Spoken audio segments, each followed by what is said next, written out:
अस्सलाम वालेकुम friends, welcome back to my channel chemistry for beginner. उम्मीद करती हूँ आप सब लोग खैरियत से होंगे। आज का हमारा लेक्चर है रिप्रेजेंटेशन ऑफ सेट। इससे पिछला जो लेक्चर था उसमें हमने देखा था व्हाट इज सेट। आज हम देखेंगे सेट को किन किन तरीक़ों से रिप्रेजेंट किया जाता है। वैसे तो सेट को रिप्रेजेंट करने के बहुत सारे तरीके हैं, तकरीबन ऑलमोस्ट तमाम जितने भी मेथड हैं उन सबको हम वन बाय वन एक्सप्लेन करेंगे। अच्छा, सेट को रिप्रेजेंट करने का जो पहला मेथड होता है उसको बोलते हैं डिस्क्रिप्टिव फॉर्म। Descriptive form. अब इसके नाम से ही आप देखें, यानी ऐसा मेथड जिसमें किसी चीज़ को जस्ट डिस्क्राइब किया जाता है, यानी कि ये सेट को जाहिर करने का वो तरीका है जिसमें सेट की जो प्रॉपर्टी होगी उसको स्टेटमेंट की फॉर्म में लिखा जाएगा, in the form of statement, in the form of statement। यानी कोई भी जो नंबर्स होंगे उनको एक स्टेटमेंट लिख के जस्ट सेट को हम लिखेंगे। यहाँ पे मैं कुछ एग्जांपल लिखती हूँ तब आपको यह ज़्यादा क्लियर होगा। Set of natural number, set of natural number. यहाँ पे आप देखें जस्ट हम यानी कि कैपिटल लेटर यूज़ करेंगे, उसके बाद हम जस्ट एक स्टेटमेंट लिख लेंगे सेट ऑफ नेचुरल नंबर, यानी कि ये हमें जस्ट बताएगा कि ये जो सेट है ये जस्ट एक स्टेटमेंट लिखी हुई है। ये सेट को जाहिर करने का कौन सा तरीक़ेकार है जिसमें जस्ट हम क्या लिखते हैं, एक स्टेटमेंट लिख के सेट को रिप्रेजेंट करते हैं। इस तरह देखें set of whole number, set of vowel letter in English, set of यानी मंथ ऑफ ईयर, यानी हर तरह के सेट जिनको एक स्टेटमेंट की फॉर्म में हम जस्ट इस फॉर्म में रिप्रेजेंट करते हैं। ये कौन सा मेथड है सेट को लिखने का, डिस्क्रिप्टिव फॉर्म। अब हम दूसरा मेथड देखते हैं सेट को लिखने का, वो होता है tabular form. Tabular form. Tabular form का एक और नाम होता है रोस्टर फॉर्म। इसका दूसरा नाम क्या होता है, रोस्टर फॉर्म। अब आप देखें ये भी आपको नाम से ही इसके बारे में आइडिया हो रहा होगा कि जिसमें एक टेबल बना के सेट को लिखा जाता है। अब ये जो टेबुलर फॉर्म होती है, फर्दर इसका जो है यानी इसकी भी आप कह सकते हैं कि आगे दो टाइप्स होती हैं। एक होती है list representation,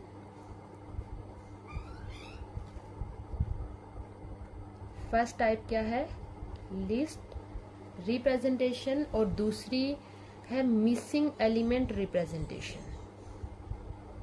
missing element representation.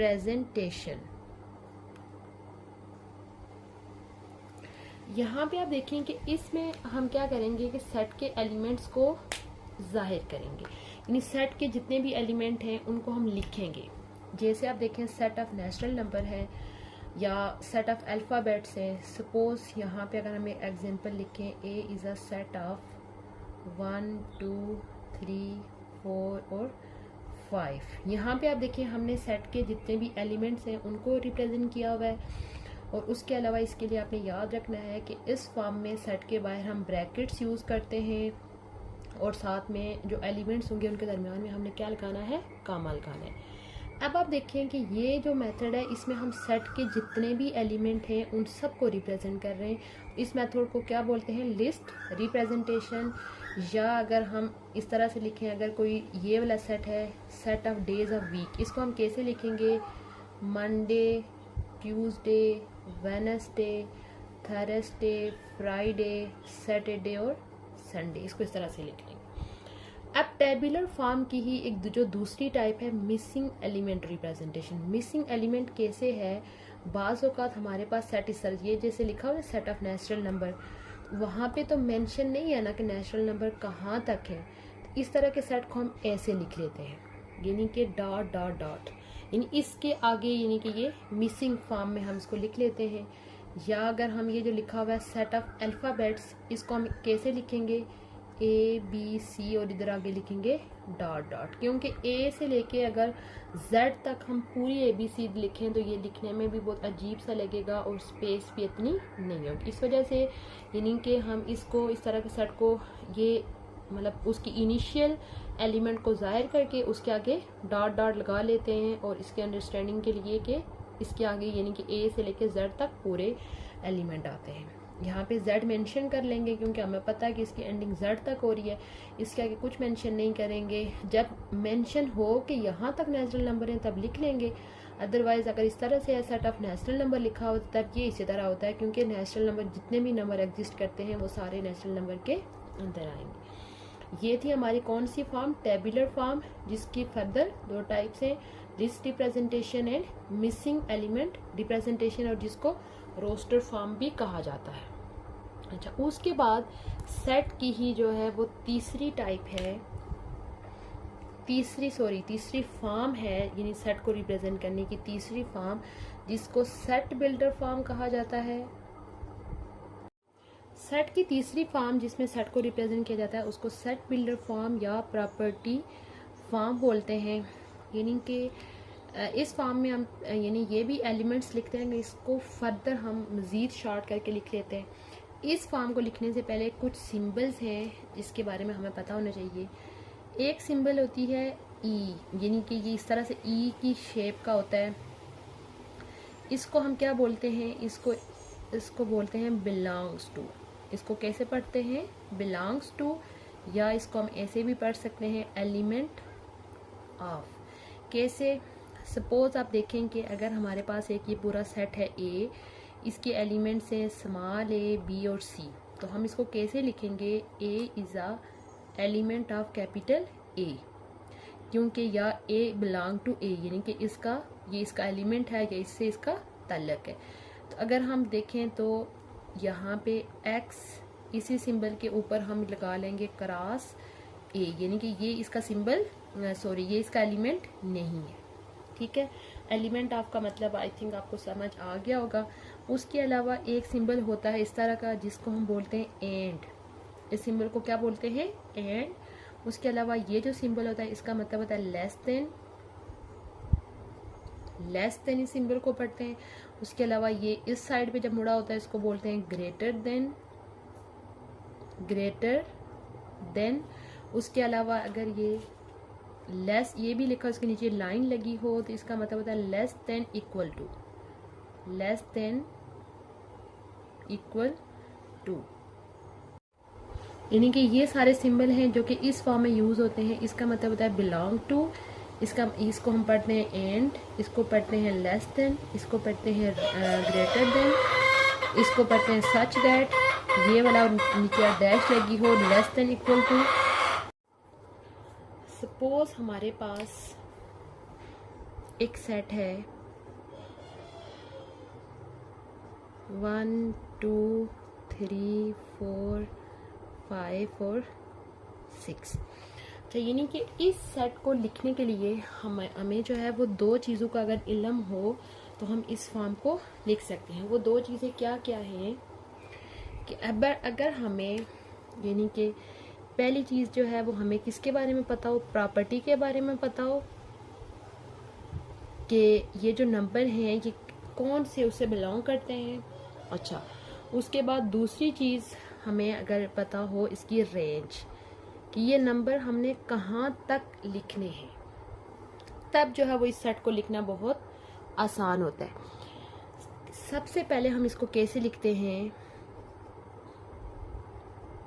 हम लिखेंगे कि वेरिएबल लिखेंगे x।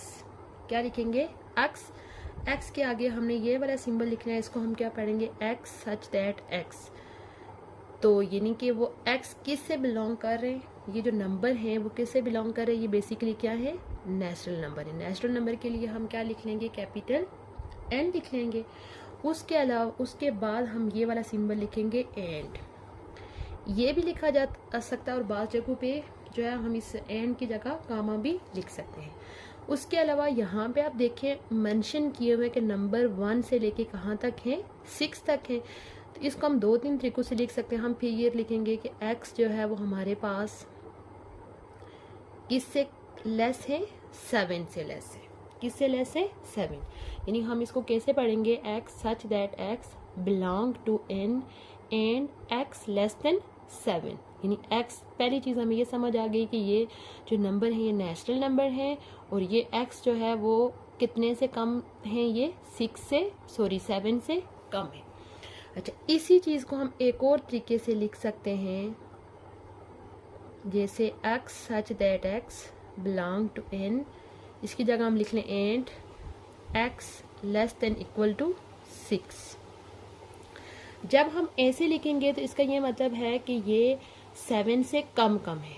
अगर हम इसको ये लिखेंगे तो इसका ये मतलब है कि यानी 6 तक नंबर इंक्लूड है, लेस देन इक्वल टू यानी 6 वाला नंबर भी साथ इंक्लूड है। इसी चीज़ को हम होल नंबर की फॉर्म में भी लिख सकते हैं, कैसे, x such that x belong to whole number, यहाँ पे हम लिखेंगे एंड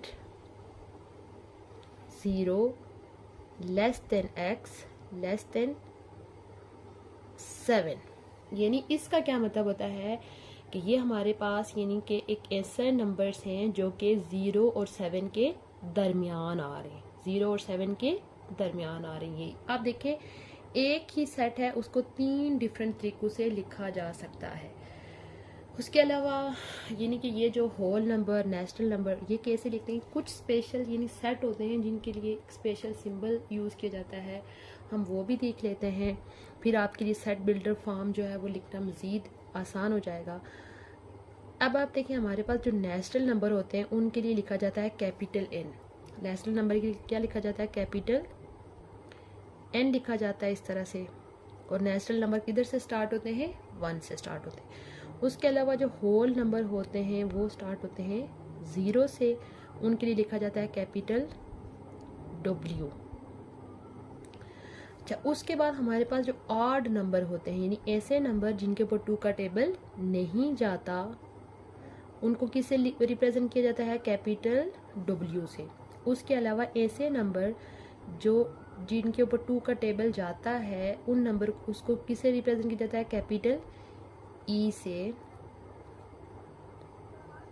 अच्छा, उसके बाद नेक्स्ट है इंटीजर्स, यानी कि जितने भी नंबर हैं प्लस और माइनस दोनों के साथ, यानी इसमें 0 भी इंक्लूड होता है, माइनस और प्लस हम दोनों लिखेंगे, 1 2 इस तरह से। वो सारे किस में आते हैं, इंटीजर्स। एंड मोस्टली ये जो हम सेट बिल्डर फॉर्म लिखते हैं तो वो मोस्टली इस प्रॉपर्टी के साथ नंबर बिलोंग करते हैं, या तो हमारे पास इवन नंबर होंगे या ऑड नंबर होंगे या यानी होल नंबर होंगे, इस तरह से। यानी आप सेट बिल्डर फॉर्म को डिफरेंट उसमें करके देख सकते हैं। उम्मीद है आपको आज का लेक्चर अच्छा लगा होगा। उसके अलावा सेट को रिप्रेजेंट करने की जो है वो एक और फॉर्म,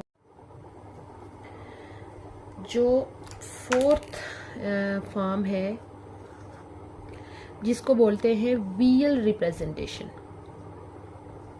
वीएल रिप्रेजेंटेशन कौन सी फॉर्म है, वीएल रिप्रेजेंटेशन। यानी इस फॉर्म में क्या किया जाता है कि सेट के एलिमेंट को एक सर्कल की फॉर्म में लिखा जाता है, जिसको वेन डायग्राम भी बोलते हैं। जैसे 1 2 3 4 5 6 सपोज हमारे पास ये हैं, और जो ये सेट होगा उसको उसके साथ लिख लिया जाता है। ठीक है, सेट ए और उसके एलिमेंट इस तरह से एक सर्कल ड्रा करके उसके अंदर लिख लिए जाते हैं। या आप देखें कि इस तरह से अगर हमारे पास कोई सेट बी है, उसके एलिमेंट उसके अंदर लिखिए इस तरह से। ये सेट को लिखने का कौन सा मेथड है, इनको वेन डायग्राम भी बोलते हैं, और ये कौन से मेथड है, वीएल रिप्रेजेंटेशन। आज के लेक्चर में हमने देखा कि सेट को किन किन तरीकों से लिखा जा सकता है, जिसमें हमने 4 मेथड डिस्कस किए, डिस्क्रिप्टिव फॉर्म, टेबुलर फॉर्म या रोस्टर फॉर्म, जिसकी 2 हमने फर्दर पढ़ी, लिस्ट रिप्रेजेंटेशन और मिसिंग एलिमेंट रिप्रेजेंटेशन। उसके बाद सेट बिल्डर फॉर्म या प्रॉपर्टी फॉर्म, जो उसकी फिर हमने सिंबल देखी, और उसके बाद कुछ हमने जो स्पेसिफिक यानी आप समझ लें कि ये स्टैंडर्ड हैं इसको सेट बिल्डर फॉर्म को लिखने के, कि कौन सी जो नंबर्स होंगे वो किस प्रॉपर्टी से बिलोंग कर रहे होंगे, तो उस हिसाब से हम यहाँ पे कैपिटल लेटर लिखेंगे। और उसके बाद लास्ट फॉर्म हमने पढ़ी वीएल रिप्रेजेंटेशन। उम्मीद है आपको आज का लेक्चर अच्छा लगा होगा, और चैनल पे पहली दफ़ा आए हैं तो चैनल को लाजमी सब्सक्राइब कर लीजिए। इंशाल्लाह बहुत जल्द मैं एक न्यू टॉपिक के साथ हाजिर होंगी। तब तक के लिए अल्लाह हाफिज़।